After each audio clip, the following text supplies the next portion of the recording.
Voilà, troisième vidéo, c'est donc celle qui s'intitulera, c'est la 30. On a eu 20 l'Uxel, 25 l'ISFEC et 30 l'EPS, puisque en septembre, je le disais dans la vidéo liminaire, le septembre 92, je suis rentré comme suppléant dans l'enseignement catholique. Et donc ça fait 30 ans cette année que je travaille en tant que prof d'EPS. Avant, j'avais fait diverses activités dans les clubs, dans l'animation, mais c'était pas dans le statut de l'éducation nationale, voilà, sous la tutelle 2. Donc le PS. Alors le PS, je voudrais... D'abord, il y a un point que je veux poser, c'est que ces 30 ans de PS, 30 années de PS qui m'ont fait croiser des milliers d'élèves, certains que je revois, certains avec qui je suis resté en contact d'ailleurs, c'est très agréable. Maintenant, j'ai même les enfants de mes premiers élèves, puisque ça fait 25 ans aussi que je suis dans le même établissement. Donc j'ai les enfants de mes élèves, ceux qui sont restés dans le quartier. Vous voyez, c'est là qu'on voit qu'on prend un coup de vue. Et ce que je veux dire sur le PS, c'est ça, c'est que la question du pourquoi, hein, je vous rappelle que je dis souvent, comme disait Archimède, hein, donnez-moi un pourquoi, je vous donnerai tous les comment. Le pourquoi je suis dans je fais ce job, quoi. Pourquoi je suis dans ce métier, cette profession, ce métier. J'ai réfléchi, je rends à l'EPS ce qu'elle m'a donné. Je m'explique. J'ai eu une vie, une jeunesse un peu agitée, et j'ai eu une vie nocturne assez soutenue. Et la vie nocturne, vous savez, elle est souvent propice à des expériences de divers produits, voilà, alcool ou autre. Et donc j'ai un peu testé tout ça. Eh bien, la pratique sportive et l'EPS en l'occurrence m'ont énormément apporté. C'est-à-dire que je suis rentré tard à la fac, hein, parce que j'ai fait l'armée avant, j'ai un peu glandouillé, j'ai perdu mon temps, parce que je l'ai perdu, en tout cas je l'ai pris. Et donc quand je suis rentré à l'UREPS, comme on disait à l'école, à l'époque, et à l'école aussi, comme on disait à l'époque, et ben, après le concours d'entrée qui était là, et bien je me suis beaucoup entraîné pour réussir le concours, et j'ai beaucoup fait de sport. Après c'était 25 heures de sport semaine, et ça m'a un peu requinqué. Ça va, l'EPS, les études pour être prof de PS, et le fait après de travailler, d'être dehors, debout avec les gamins, de jouer au foot, de porter des trucs, voilà, d'être le métier, l'incarnation de la professionnalité m'ont fait énormément de bien. Fait que j'ai décroché de beaucoup de mauvaises habitudes. Et donc je remercie l'EPS parce que je pense qu'elle m'a permis de vieillir en meilleure santé. Et c'est ce que j'essaie de transmettre et de transférer à mes élèves. Voilà. Donc je rends à l'EPS maintenant en travaillant, en formant, en développant tout ce que je fais, tout ce que j'ai fait, tout ce que je fais. Je rends ce que l'EPS m'a donné, c'est-à-dire une bonne santé, une tonicité et une prise en compte réelle de ma corporéité. Voilà, donc je remercie la discipline. Si je l'ai choisi, c'était un peu par hasard, hein, mais finalement, le hasard existe-t-il? C'est le mektoub, hein, c'est le destin. Voilà, et finalement, ce destin m'a été assez favorable parce que je me suis vraiment épanoui dans cette discipline qui m'a fait le plus grand bien. Il faut savoir dire merci, je dis merci à l'EPS pour ce qu'elle m'a apporté. Alors j'étais à la fac, j'étais fac à Marseille, à Lumini, lieu magnifique, cadre magnifique, Sugiton, les Calanques, la fête, la cité étudiante en toute sa splendeur au milieu des collines, génial, grosse ambiance, des amitiés qui sont encore valables, des gens qu'on a perdu de vue et des gens qu'on a perdu tout court, qui nous manquent. Voilà. C'était génial et on était tous plus ou moins culturalistes puisque l'air du temps était dans le culturalisme, dans les pratiques, dans les APSA, hein, c'était à la fin des années 80, donc on était 5, 6 ans, 7 ans après l'introduction à l'éducation nationale. Voilà, c'était le courant scolaire, c'était le débat didactique de l'EPS, didactique des APS, hein, c'était Pinault, le doyen Pinault, c'était Delaunay, Michel, le courant nantais, voilà, et contre le courant lyonnais, de Guaran. C'était très intéressant, et moi je réfléchissais pas trop, je comprenais pas tout, je passais beaucoup de temps à m'amuser, j'avoue. J'ai réussi ma licence comme ça, un peu en zigzagant, sans trop réfléchir au pourquoi, justement, je faisais du comment et du quoi. Voilà. Et la licence permet, je dis licence parce que c'est ce qui permet de travailler. Donc ce rapport à la discipline a évolué quand j'ai commencé à bosser après, en tant que suppléant, donc comme je le disais dans la vidéo, au début de cette vidéo, donc en 92, je faisais faire des pratiques sportives, quoi, comme beaucoup de suppléants, c'est un courant sportif qui prend le dessus. On dit je fais du basket, je fais de l'athlé, on fait des trucs, on fait du sport. L'APSA, c'est vraiment la référence ultime. Et puis après, au travers de toute cette réflexion que j'ai eue à la CNAPES avec les formations, puisque en formation, j'ai dû faire passer, je ne sais pas, 600 ou 700 profs qui m'ont tous parlé, apporté quelque chose, envoyé des mails. Dans le secourisme, pareil, j'ai passé beaucoup de monde. À Paris, j'ai croisé énormément de gens qui réfléchissaient à la discipline. À la CNAPES, comme je l'ai évoqué, c'est un endroit où c'était des profs motivés qui étaient choisis pour leur volonté de faire progresser la discipline. Donc j'étais au contact de gens assez brillants dans l'EPS et ils m'ont beaucoup appris. J'ai beaucoup appris d'eux, je les ai écoutés. Et j'ai déconstruit ma pratique culturaliste. Alors après, quand j'ai travaillé dans les quartiers un peu difficiles, puisque mon premier collège était à l'époque un ZEP, un ZEP du privé, hein, ça existe à Marseille, sans doute dans d'autres grandes villes. Maintenant, ça s'appelle REP ou REP+, je ne sais plus, éducation prioritaire. Je suis devenu j'ai suivi un peu le courant intégrateur, donc avec les valeurs, voilà. Après, je me suis perdu un peu dans le côté flou de ce courant-là. Après, longuement, je me suis dit, pendant quelques années, en réfléchissant, je me disais qu'il fallait mêler les trois courants, hein, qu'il ne fallait pas opposer, je l'ai dit d'ailleurs dans certaines vidéos, il ne faut pas opposer mais construire, réunir, hein, il faut réunir ce qui est divisé, ce qui est épars. Et donc, on peut piocher un peu tout, on peut pas parfois à volonté absaïste, et puis très poussé. Quand on fait du saut de haie, à un moment il faut savoir franchir, c'est très technique. Après, en même temps, on peut faire des valeurs avec l'entraide, le coaching, le chronométrage. Et puis après, on peut faire la prise en compte corporelle et développementaliste avec la nécessaire tonicité, élasticité qui est demandée au corps pour franchir. Voilà, donc j'ai réussi à avoir ce trépied. Vous savez que le trépied, c'est la première. Le tabouret, c'est la première chose qui donne de l'assise, hein, le triangle, parce que c'est avec 3 points qu'on est stable. 2, ça suffit pas, 3, ça devient jouable, hein, donc tout le triangle corporel, d'où ces 3 champs d'activité que j'ai, hein, UXL, ISFEC et EPS. Donc ce 3, il est à la fois complexe et en même temps stabilisateur. Donc maintenant, je suis vraiment depuis une dizaine d'années, je suis vraiment sur une EPS liée au corps.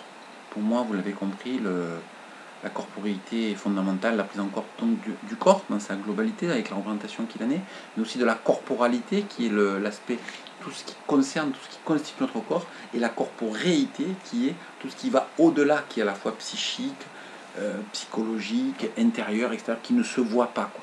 Quand on a des adolescents en face de soi, on est de fait dans la corporéité, dans ce rapport à son corps, à l'image de soi, à l'adolescence, à la sexualité, à l'éducation affective, relationnelle et sexuelle là, qui est développée par l'enseignement catholique. Enfin, tout ça, ça existe, quoi, voilà. Et l'EPS est au centre de tout ça.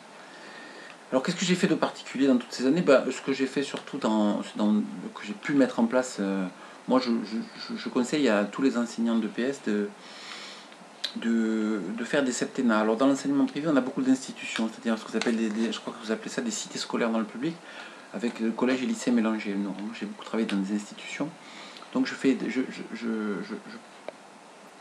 disais à un ancien directeur diocésain, que je salue, là, monsieur Bastien, je lui disais, ce serait bien qu'on fasse 7 ans dans un bahut difficile, 7 ans dans un bahut facile, 7 ans dans un bahut facile, déjà élitiste, et 7 ans dans un bahut intermédiaire. Vous voyez. Et à partir de là, ça fait donc 3 x 7, 21. Pourquoi 7 ans? Parce que c'est un mandat de scolarité de la 6e à la terminale. 4 ans de collège, 3 ans de lycée.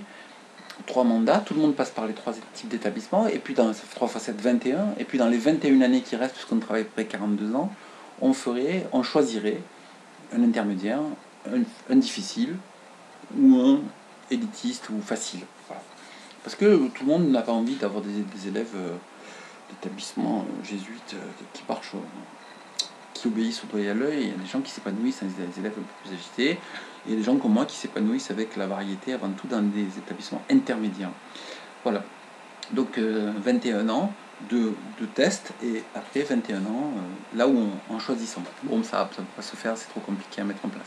Enfin, moi, de fait, j'ai choisi ce qui me plaisait, puisque j'ai fait entre 15 et 20 établissements, une structure où on enseigne. Et j'ai choisi un établissement intermédiaire dont le public ressemble globalement à un établissement public. Dont le public scolaire ressemble à un établissement public. Et c'est-à-dire qu'il ressemble à Marseille, quoi, à la ville. Hein. Bigarré, rigolo, de culture, d'origine, de religions différentes. Voilà, c'est très intéressant, c'est ça qui me paraît ce qui m'a paru à moi le plus intéressant, le plus attractif. Après, ce que j'ai monté de particulier en EPS, ce que j'ai compris, c'est que l'apprentissage, c'est du temps.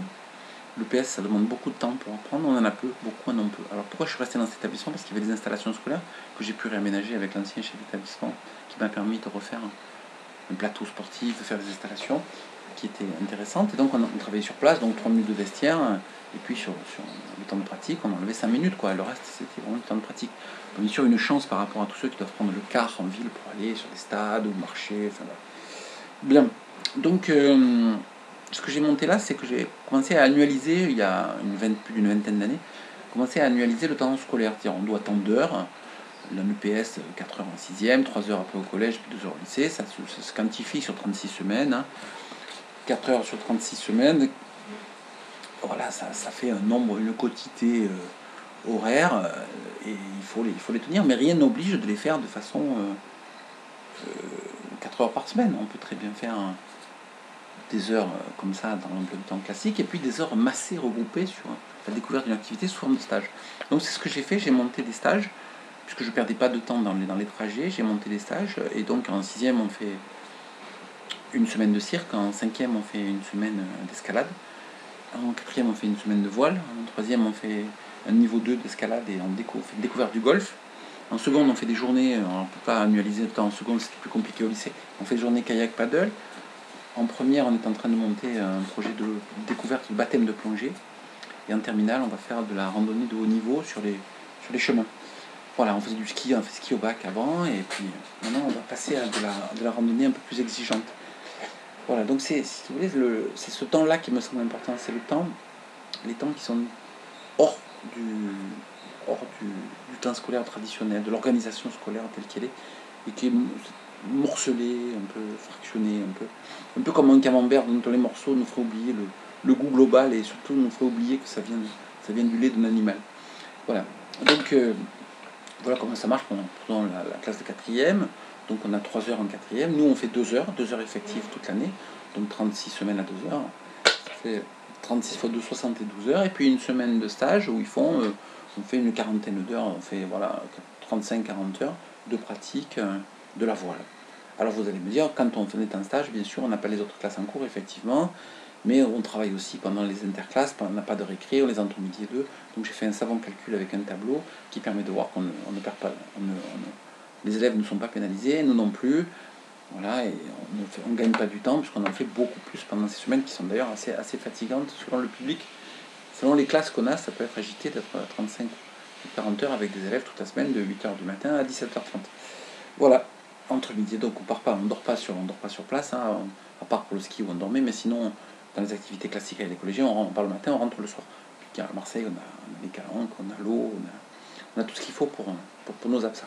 Bon, donc cette organisation a été très intéressante, elle me semble très intéressante, parce qu'elle a permis aux élèves de découvrir plein d'activités, et puis je me suis rendu compte que certains accrochaient, et c'était bien pour leur vie future, pour lutter contre la sédentarité, pour la pratique physique d'adultes. Le pied était mis à l'étrier, donc ça marchait. J'ai raconté une petite anecdote. Une fois, je croise un ancien élève, là, il y a une dizaine d'années, là, dans la rue, et 2 anciens élèves, et je leur dis, alors les gars, qu'est-ce que vous devenez? Ils me parlent, il y en a un qui me dit, vous ne devinerez jamais ce que je fais. Ah, je dis, non, en effet, je ne peux pas deviner. Il me dit, je suis pro de golf au Royal Country Club de Marrakech. J'ai pris le virus en 3e pendant le stage, et je suis devenu, j'ai pas arrêté, je comptais au handicap 0, je suis devenu professionnel, et maintenant je dirige là-bas, et ça a organisé ma vie. Vous voyez, alors cette petite anecdote m'a fait plaisir, parce que je me dis que finalement il y en a quelques-uns pour qui ça a marché. Alors, en tout cas, tous les anciens que je croise, ou sur les sites, les réunions des anciens, ils me parlent avec joie de ces stages, ces moments scolaires, mais hors de l'école, qui leur ont beaucoup plu. Ce que je vise aussi maintenant à faire dans mon établissement, c'est qu'on n'ait qu'une seule fiche d'évaluation. Je me suis rendu compte qu'avec la GABJ qui est devenue le bac, des dysfonctionnements divers, les gamins discutent leurs notes en permanence, ils ont pu se porter sur les résultats de leur performance et la prise en compte d'avoir des bonnes notes avec Parcoursup, que sur finalement l'apprentissage que nous leur proposions. Donc j'essaie de faire, je propose une seule fiche pour toutes les APSA qui est basée surtout essentiellement sur les progrès, des pourcentages par rapport à soi, par rapport à la classe, par rapport au groupe, toutes les classes. Voilà, donc qui sera expliqué et explicable par tous les enseignants de manière à ce qu'il n'y ait plus de contestation possible. Ça me semble important de pouvoir mettre ça en place. Ce qu'on fait aussi, c'est que on impose à chaque début de séance à tous nos élèves de courir 6 minutes, quelle que soit l'activité. Donc on se rend compte déjà que beaucoup ont du mal à courir 6 minutes. Après il y a le jeu de se cacher, tout ça on l'a tous fait, voilà. Mais en termes de réalité, qui est court 6 minutes, qui est capable de courir 6 minutes, il n'y en a pas tant que ça. Hein, comme ceux qui sont capables de faire 10 pompes, il n'y en a pas tant que ça de nos jours. Cette baisse de 25% de la puissance physique, on la constate quand même.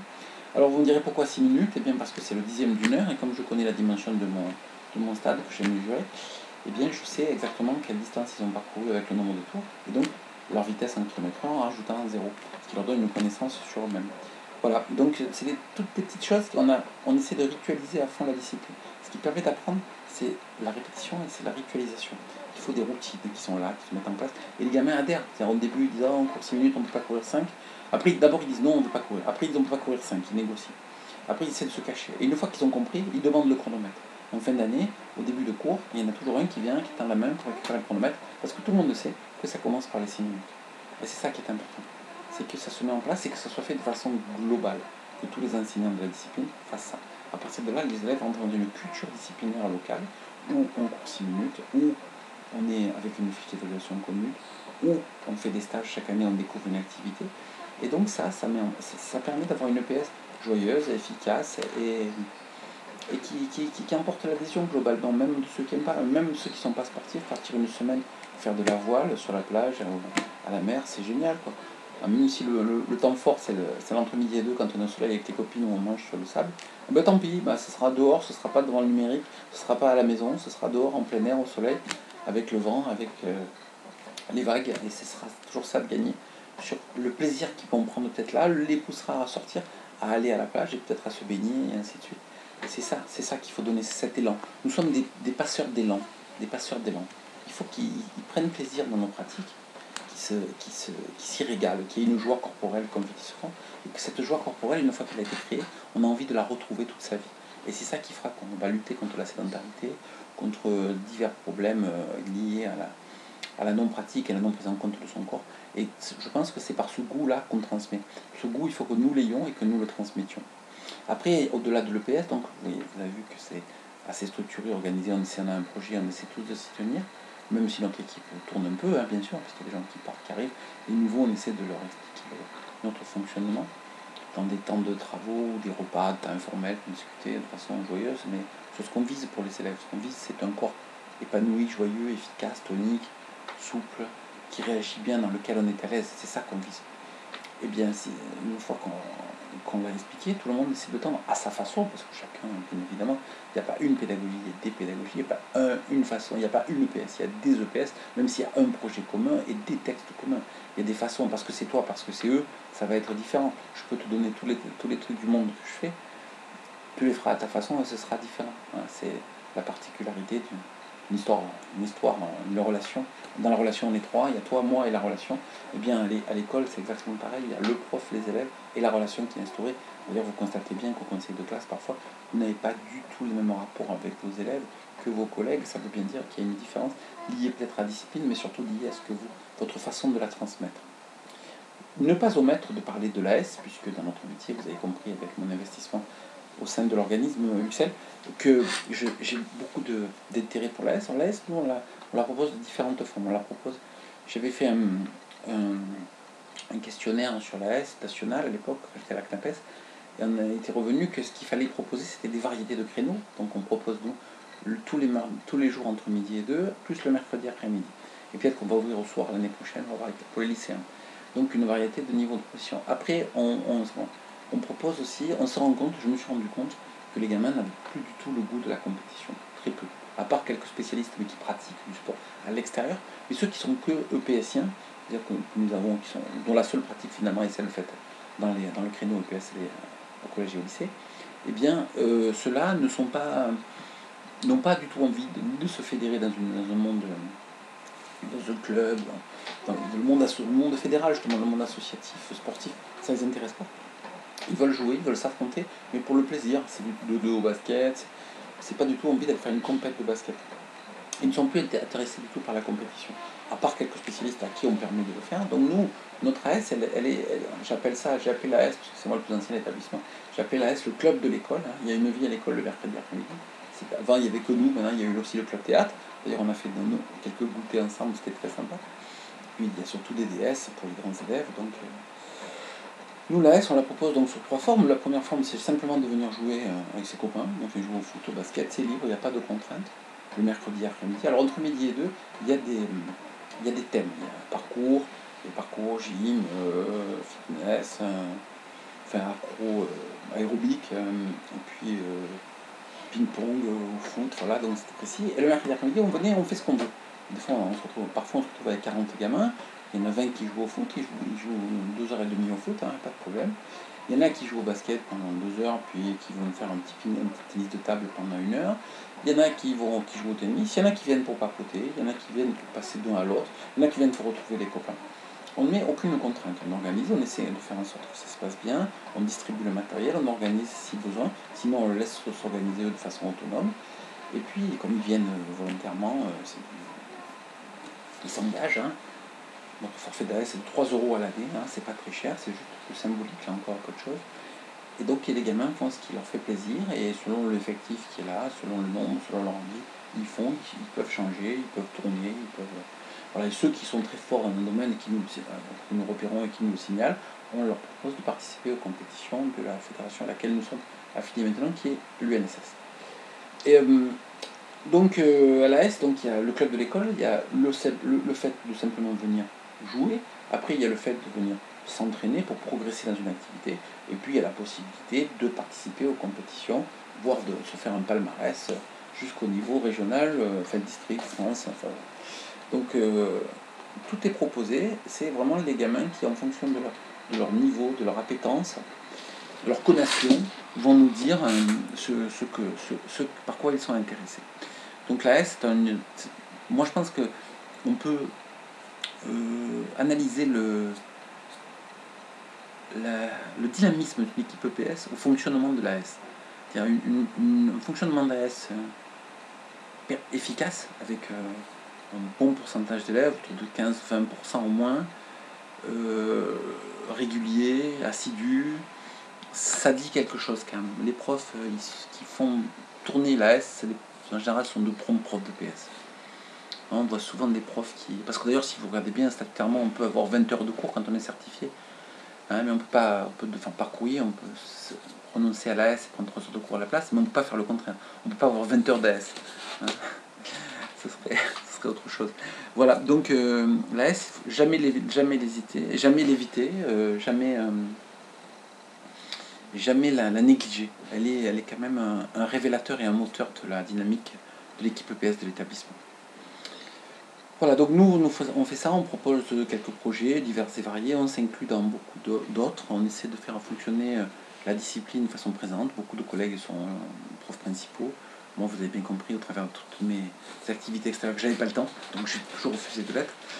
Je l'ai été une fois ou deux dans mon jeune temps, voilà, je vois ce que c'est, mais j'ai plus trop le temps. Voilà, je pense que on est dans une... J'ai enrichi mon regard sur la discipline au travers de tout ce que j'ai pu croiser, que ce soit à l'UXEL ou à l'ISFEC. Et donc ces deux activités parallèles, certes, m'ont pris du temps, mais en aucun cas, je ne les ai négligées j'ai négligé l'EPS par rapport à ça. Hein, je me rappelle mon vieux maître, mon vieux prof de la fac, Pierre Chebel, finaliste olympique et puis 110 mètres, qui me disait encore il n'y a pas très longtemps, pour réussir un EPS, il faut la quitter. Et moi, je pense pas. Je pense qu'on peut réussir un EPS. On peut réussir et faire... Je pense que réussir un EPS, c'est faire réussir un EPS. Quand on est enseignant, réussir, c'est faire réussir. C'est donner le goût. Voilà, un enseignant qui a transmis le goût, qui permet de faire réussir les élèves, de les mettre en réussite. Et nous, dans notre cas, de les mettre, de créer un rapport harmonieux avec leur corps, c'est une vraie réussite. On s'en fout d'être chef d'établissement, on s'en fout d'être formateur, on s'en fout de... Tout ça, c'est parallèle. Le fond, fuir l'EPS, c'est fuir les élèves. Et quand on est enseignant, ce qu'on aime avant tout, c'est le rapport à l'élève.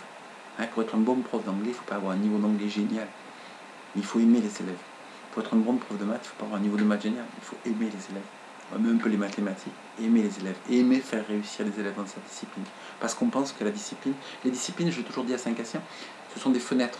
L'école est une maison, la culture est une maison. Et chaque discipline est une fenêtre qui ouvre sur un paysage différent. Parce que dans cette maison-là, il y a des fenêtres en haut, en bas, qui donnent des lumières. Donc rentrer de la lumière, la symbolique du savoir, et des éclairages différents sur ce qu'on est, sur ce qu'on vit, sur sa façon d'être à l'intérieur de la maison. Donc chaque discipline est importante. Voilà. Et la discipline qui fait qu'on est, qu'on va, c'est celle du corps, c'est la nôtre, c'est celle de la porte d'entrée. On rentre parce qu'on est, ça revient au vieux débat essence-existence, mais c'est surtout présence qui est important.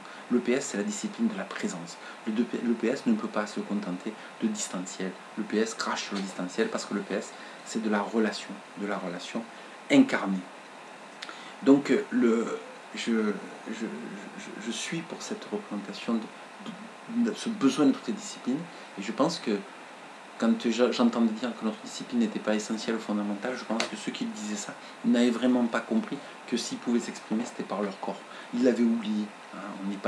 On ne sent pas son corps quand on a du plaisir ou quand on a mal. On doit être en conscience, en constante conscience de sa corporéité. Ça, il ne faut jamais l'oublier. Je vous rappelle ce que je disais au début, je rends à mon corps, je rends à l'EPS ce qu'elle m'a donné, ce qu'elle m'a permis, c'est-à-dire de prendre en considération un acte, un souci. Mon corps, rappelez-vous ma vidéo sur le souci du corps, plus que le corps n'est un souci.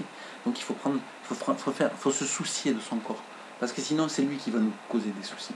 Voilà, et si on arrive à faire passer cela à nos élèves, je pense qu'on aura réussi quelque chose pour leur santé, pour leur avenir, pour l'avenir à la fois corporel mais aussi sportif de la France, de notre pays, parce que si tous les profs de PS jouent bien le jeu et donnent cette envie aux élèves, eh bien on aura une France corporellement joyeuse, ce qui est non négligeable, voire fondamental et fondateur. Voilà, c'était la troisième partie, c'était 30, et il me reste encore quelques années à faire, donc je vais essayer de continuer. Donc fin de ce triptyque, 20 ans à Luxel, 25 ans à l'ISFEC Saint-Cassien et 30 ans dans l'enseignement en tant que prof de PS. Voilà, c'était un peu plus personnel que les vidéos précédentes, mais j'ai essayé au travers de ces trois champs de vous montrer comment j'en suis arrivé à penser la discipline de cette façon, penser avec un E et pas avec un A, comme le font souvent les réformes. On ne met pas un pansement sur une EPS de bois, mais on essaie de la penser dans sa globalité. Il faut non pas la réfléchir, la discipline, mais il faut la penser vraiment dans son fond. Je vous rappelle, donnez-moi un pourquoi. Je vous donnerai tous les comment, c'est-à-dire que ce pourquoi, c'est vraiment la base liée au sens et à la compréhension. Quand on prend les piliers de la motivation, ce que j'expliquais à Saint-Cassien, à l'époque, beaucoup, c'était le DISA. Le DISA. Alors DISA, dis-moi, justement, mais je vais vous le dire et je finirai là-dessus. Le DISA, le D, c'est le désir. Apprendre sans désir, c'est désapprendre le plaisir, disait Michel Develay, un didacticien des lettres. Voilà, donc il faut donner du désir, il faut érotiser le savoir. DISA, I, c'est l'intérêt, parce que quand les gamins comprennent, ils peuvent apprendre par désir, bien sûr, parce qu'ils ont envie de faire de la danse, du ping-pong, des maths, de l'histoire, mais ils ont aussi ils ont aussi intérêt pour avoir des bonnes notes, donc des récompenses à la maison, parfois pour le bac, pour passer l'année suivante. Donc l'intérêt n'est pas principal, comme disait La Fontaine, mais l'intérêt est présent à l'école. On a intérêt il y en a qui travaillent par intérêt, et ça se respecte aussi. Et puis le premier S dit ça, puisqu'il y a deux S, vous l'avez compris, sinon ce serait le DISA. Eh bien le premier S, c'est le sens. Donc quand on comprend ce qu'on fait, quand on a le pourquoi, quand on a acquis le pourquoi, on peut déplacer des montagnes. Donc toujours dire aux élèves pourquoi on fait ce qu'on fait. On explique d'où vient l'athlétisme, ce qu'est l'athlétisme, pourquoi on fait de l'athlétisme, pourquoi dans l'athlétisme on fait de la course ou du lancer ou du triathlon, pourquoi, on l'explique. Et à partir du moment où c'est compris, ça passera beaucoup mieux. Donc mettre du sens. Le sens, c'est, je vous rappelle, c'est l'orientation, le sens qu'on donne, la direction. C'est la perception, le sens.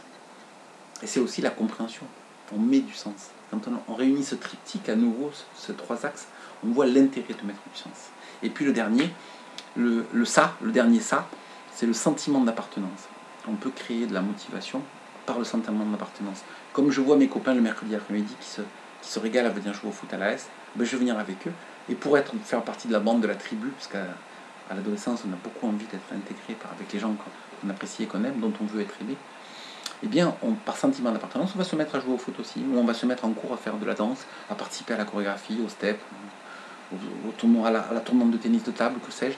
Et donc, ce sentiment d'appartenance, pour intégrer la tribu scolaire qui se régale, quand on voit les autres qui se régalent à faire quelque chose, eh bien, par capillarité, il est possible que ce sentiment d'appartenance favorise aussi la mise en activité qui passe par la mise en jeu, peut aboutir à la mise en apprentissage. Voilà. Préféré à Jean-Pierre Famose. Donc, je vous rappelle, ce code fondamental le dit ça: désir, intérêt, sens et sentiment d'apprentissage. Sentiment d'appartenance, pardon. Tout ça, ça favorisera l'apprentissage. Et ça, l'EPS le permet. Et si l'EPS est joyeuse, si l'EPS est dynamique, si l'EPS est incarnée, si l'EPS est pleine de sens, et comprise et transmise avec joie et transparence, eh bien, tout cela sera possible. C'est ce en quoi cette discipline est fondamentale, parce que en s'adressant en créant ce corps joyeux et en s'adressant à la globalité de l'élève, elle lui permet de passer d'individu à personne, à être en relation avec un corps à l'aise et un corps joyeux et épanoui. Voilà.